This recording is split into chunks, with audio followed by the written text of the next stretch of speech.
Assalamualaikum warahmatullahi wabarakatuh.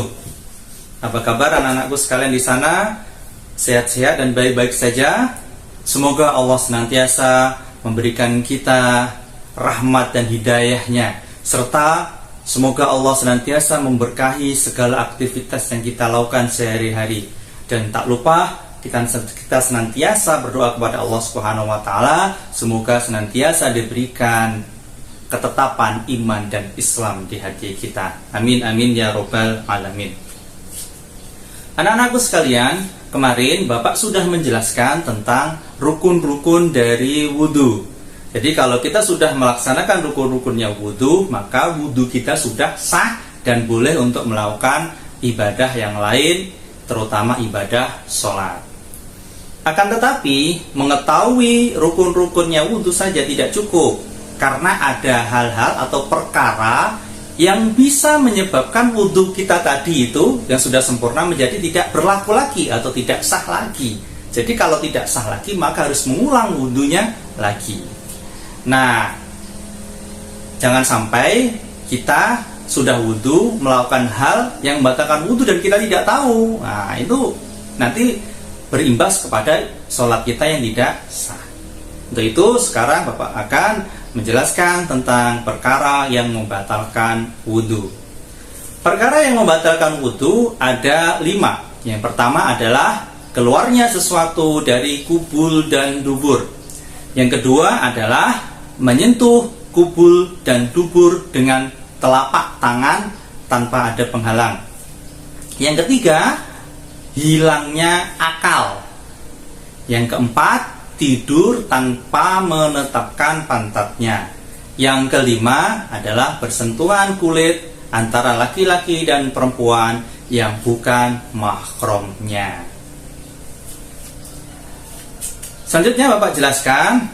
Yang pertama adalah keluarnya sesuatu dari kubul dan dubur. Nah, kubul ini adalah tempat keluar kotoran kita yang dari jalan depan atau kemaluan yang depan. Ya, kalau dubur itu tempat keluarnya kotoran kita dari jalan belakang atau kemaluan yang belakang. Nah, sesuatu yang keluar ini apa saja? Pokoknya intinya kalau keluar dari situ maka batal. Bisa berupa angin, kalau kita kenal dengan namanya kentut. Bisa berupa benda cair yang kita kenal dengan kencing. Nah, kencing ini tidak hanya air kencing, bahkan kalau mungkin keluarnya darah maka juga tetap batal. Ya. Atau kita berak, ya berak yang bukan berak, mungkin aneh, atau kita berak keluarnya itu kelereng misalkan, atau keluarnya duit. Nah, kok bisa?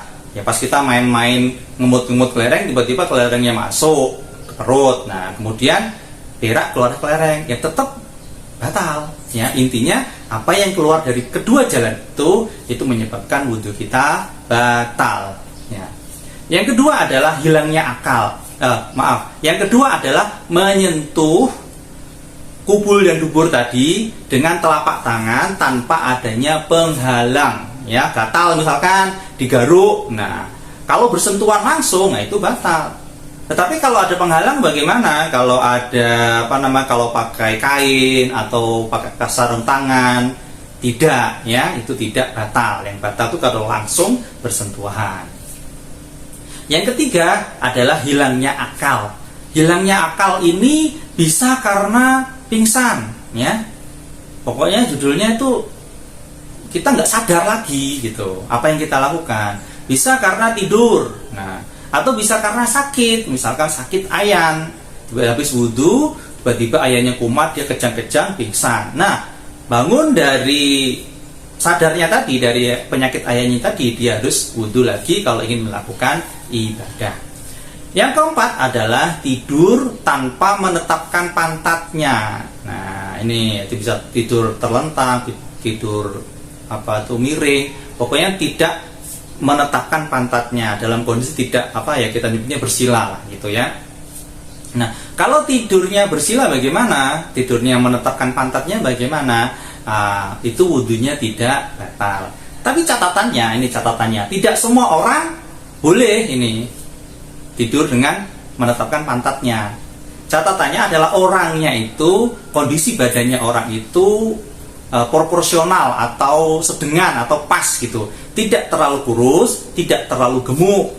Kalau terlalu gemuk, meskipun dia tidur dengan menetapkan pantatnya, tetap wudunya tetap batal. Atau kurus, ya, atau kurus, dia tidur dengan menetapkan pantatnya tetap batal. Nah, biasanya tidur dengan meletakkan pantatnya itu terjadi ketika Jumatan. Nah, itu kita sering nengok kan. Dia mendengarkan khotbah Jumat dengan duduk bersila, tiba-tiba dia ketiduran. Nah, sebenarnya kalau tidur dengan meletakkan pantatnya itu dia nggak sampai hilang akal, dia kayak tidur ayam seperti itu. Tapi catatannya tadi ya, orangnya itu nggak terlalu gemuk, tidak terlalu kurus, jadi yang sedang-sedang saja. Yang sekira meskipun kita tidur, kita masih mendengar suara-suara. Nah, yang terakhir, yang kelima itu adalah bersentuhan kulit antara laki-laki dan perempuan yang bukan mahramnya. Nah, sekarang pengertian mahram itu apa? Sebelumnya Bapak ingatkan, jangan salah sebut loh ya. Yang benar itu mahram, bukan disebut muhrim. Kalau ada orang nyebut bukan muhrim, itu salah dalam penyebutan. Yang benar adalah bukan mahram. Nah, mahram adalah orang yang tidak boleh dinikahi.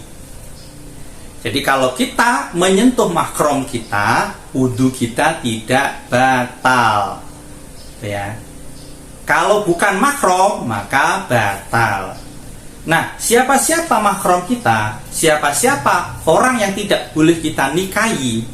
Nah, kalau laki-laki, mahramnya laki-laki adalah nenek, buyut, itu ya ke atas ya. Kalau ke bawah, ibu, kemudian bude atau bule. Nah, kemudian saudara perempuan, kakak, mbak atau adik perempuan kandung ya. Terus kemudian anak, terus cucu.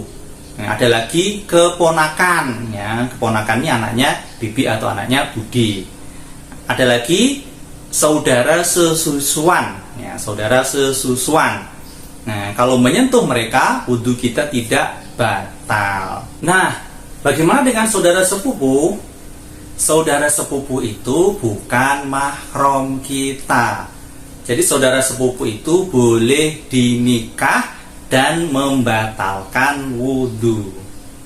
Nah, tapi kan menurut orang-orang tua kita nggak boleh, Pak, kita menikahi sepupu. Nah, tidak boleh menikahi sepupunya itu karena adat, pelarangannya karena adat, bukan karena larangan agama. Jadi mulai sekarang jangan salah ya. Nanti kalau wudu menyentuh sepupu, maka wudunya batal. Atau nanti kalau sudah dewasa ketemu sepupu yang nggak pernah ketemu, terus pengen menikah sama-sama suka, ya nggak apa-apa, monggo. Tapi kalau adat melarang, keluarga melarang, ya jangan dilanjutkan ya. Selanjutnya mahram bagi perempuan. Nah, kalau mahram bagi perempuan yaitu kakek ke atas, kemudian bapak atau ayah, terus Pak D, Pak L. Nah, itu kemudian abang kandung laki-laki, abang adik ya, adik laki-laki, kemudian anak laki-laki, cucu laki-laki, dan keponakan laki-laki, serta yang terakhir adalah saudara sesusuan. Ya, sekali lagi Bapak jelaskan, saudara sepupuan meskipun bukan saudara kandung, tapi dia tidak boleh dinikah dan tidak membatalkan wudu kita. Nah, itu ya penjelasan tentang mahram tadi. Jadi ingat mahram kita, jangan sampai salah. Baik anak-anak, itu tadi penjelasan Bapak tentang hal-hal yang membatalkan wudu. Ini Bapak harap benar-benar diperhatikan dan harus diingat-ingat benar. Jangan sampai kita sudah sah ibadah kita, tapi melakukan hal yang membatalkan wudu tanpa sadar. Efeknya nanti ibadah kita tidak sah. Baik anak-anak, demikian yang dapat sampaikan.